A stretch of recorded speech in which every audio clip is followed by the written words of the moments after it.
नहीं जाना हमारे चाहता। रेस्पेक्टेड मेहमान हमारे साथ हैं। भाजपा का प्रवक्ता ये बताएगा कि अब हमें बीजेपी, और कितने वादे थे सुनिए, और कितने वादे थे इमरान काजी साहब, इमरान काजी साहब, मैं आपके पास दोबारा आऊंगा, आप इनको जवाब दीजिएगा, मैं आपको पूरा टाइम दूंगा। तजम्मुल साहब भी और अयाज साहब भी ज्वाइन किए हुए हैं। तजम्मुल साहब, क्या इस बात की गारंटी है कि एतमाद की बहाली पड़ोसी मुल्क के साथ हो जाए? पुराने रास्ते खोलने से वो पुराने जख्म वो तो दूर नहीं होंगे, रंजिशें बरकरार रहेंगी। फिर ये उम्मीद कर लेना जो आपकी पार्टी की सरबराह भी बार बार कहती आई हैं, ये हम जानते हैं कि मुफ्ती साहब की काविशों की वजह से ये सब हो पाया था। 2005 से 2018-19 तक बहुत कुछ हुआ, लेकिन वो रास्ते दोबारा खुलना इतना आसान और मुमकिन है कि वो पुराने रिश्तों पर हम वापस एकदम से चले जाएं? Thank you very much Asif साहब और बाकी मेहमानों का भी। देखें, मुफ्ती मोहम्मद सईद साहब का जो रोड मैप है जम्मू कश्मीर के लिए, वो आपको 100 साल के बाद भी उसमें जरा बर आपको कमी नहीं दिखेगी। जिस तरह से इंतखाब के दौरान, रैलीज के दौरान काफ़ी लीडरान ने हिंदुस्तान और पाकिस्तान के बीच में बातचीत को या जो फ़र्क़ें के माबैन जो बातचीत रुकी थी, वो दोनों मुल्कों के लिए बेहतर नहीं है। अगर एक मुल्क के लिए बेहतर हो तो हम कहते चलो हमने बाजी मारी और इससे जो है पड़ोसी मुल्क को शायद कुछ किसी हद तक हम उसको ओवरकम कर सकें।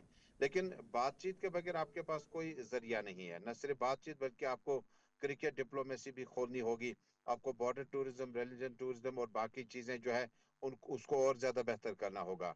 मुफ्ती साहब के बाद महबूबा मुफ्ती साहिबा ने भी श्रीनगर के कन्वेंशन और बाकी कन्वेंशंस में लगातार वही बात की जो आज से कई साल पहले मुफ्ती मोहम्मद सईद साहब ने करके दिखाया।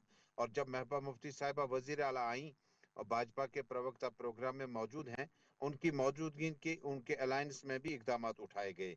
यानी आप किसी मुल्क को अपनी जिद और अना की बुनियाद पर अगर हराने के बारे में सोच भी सकते हैं तो वो अमन जो है वो देर पा नहीं हो सकती है। आपको इंतजाम जो है न सिर्फ बायलैटरल रिलेशनशिप को बेहतर करना होगा, बल्कि आपकी रिलेशनशिप जो है वो कई एक तरीकों से जो है आपको बेहतर करनी होगी। मिसाल के तौर पर मैं आपको समझा दूं कि हिंदुस्तान और पाकिस्तान के माबैन जो मुफ्ती मोहम्मद सईद साहब की कांग्रेस के साथ अलायंस रही, महबूबा मुफ्ती साहिबा की बाद में दूसरी पार्टियों के साथ अलायंस रही। हालांकि मुफ्ती साहब को कभी भी जो मेजॉरिटी है जम्मू कश्मीर के अवाम की तरफ से नहीं मिला, लेकिन उसके बावजूद उन्होंने कोशिश की। जिस वक्त भी आप देखिए गोलीबारी मिलिट्री लेवल पे आपको लड़ने के लिए एक रिक्वायरमेंट है, एक कंपल्शन है, वो हमारी मिलिट्री जो है एलओसी, आईबी और बाकी जगहों पर है। लेकिन उसके बाद जो हमारा डिप्लोमेटिक रोड मैप है उसको बंद नहीं करना है। और जिसका आप अंदाजा लगा रहे हैं कि एलओसी के जरिए से हमारा ट्रेड और बाकी चीजें जो है वो शुरू होनी चाहिए।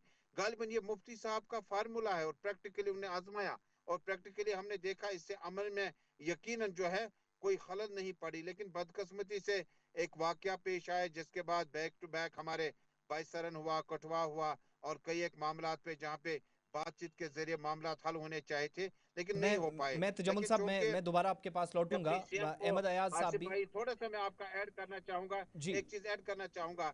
डिप्टी सीएम का मिजाज भी उसकी परवरिश पीडीपी में हुई है। नेशनल कॉन्फ्रेंस की कभी ये कोशिश नहीं रही है कि हिंदुस्तान और पाकिस्तान बातचीत करें।